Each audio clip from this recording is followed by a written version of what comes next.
Question 41. Which graph best represents the solution set of x plus 2y is greater than or equal to 2? So guys, this is very bad form. It is not in slope-intercept form, so I cannot graph it. So I'm going to go ahead and copy it on a separate sheet of paper, and we are going to solve for y.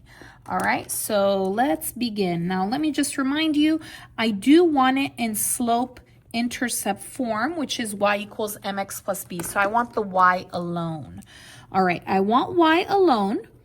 You do not move the y or the number with y. So I'm not moving 2 or 2y. I'm moving the other one that is on the left, which is positive x. The opposite of positive x is negative x. Copy to the other side. X minus x is 0. It cancels. Copy down. 2y is greater than or equal. 2 minus x you will only copy. You cannot put that in the calculator. 2 minus x. I'm going to put a number for x. I'm going to go ahead and put a 1 there. If there's no number, you put a 1. The last thing I'm going to do is I want the y alone. This is 2 times y. The opposite of times or multiply is divide. So I'm going to divide by 2. And each part I'm going to divide by 2 here. 2 divided by 2 is 1, but it cancels. Y. I do want to say a note here. If the number that is down here is positive when you are dividing, you are going to keep the same sign. Okay, if this number is negative, you are going to flip the sign. Okay, but in this case, you are going to keep the same sign. 2 divided by 2 is 1. And then negative 1 divided by 2 is negative 1/2. Copy the x. And then the last part is, remember, I want that x in the middle. So we are going to switch.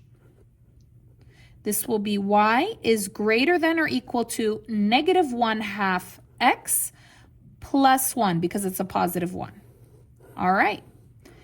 Now we are going to graph. So I have a little graph here that I'm going to graph on. I'm not even going to look at these graphs. Don't even look at them, okay? We're just going to graph it ourselves. Okay, we're going to do our M and our B.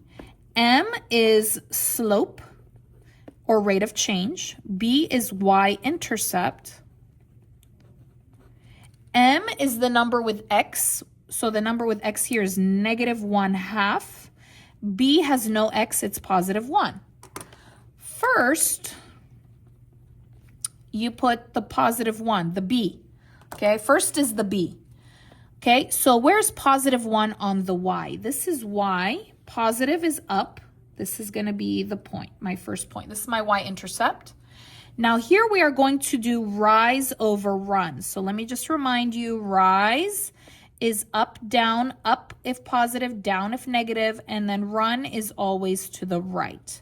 So this is going to be my rise. This is my run. This is negative 1. Negative is down, and then run is right. So we are going to move from here 1 space down and 2 spaces right. So 0, 1 down, 0, 1, 2 right. Put your point. So if there is a line down here, if you see a line down here under the sign, you are going to make a solid line. So let me just kind of remind you guys. So if you have a yes line, it's solid, which is a regular line. If you have no line, it's dashed. In this case, I have a line. So it's going to be solid. Let's go ahead and make a solid line here.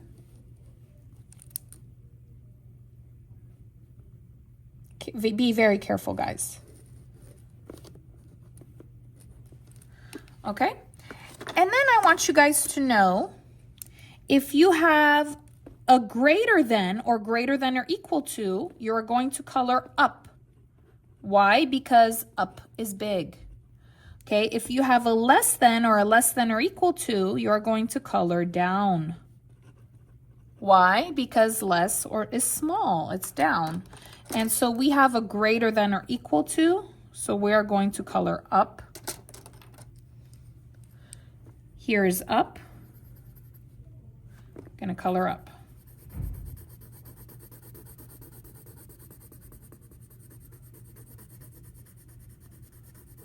right, and this is my graph.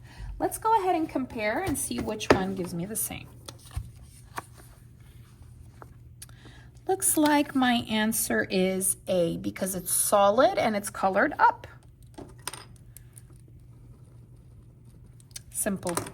All right, so I'll put this back over here just in case you want to copy anything. All right, thank you so much for watching. If you like the video, please give it a like, leave a comment, subscribe, and I'll see you again next time.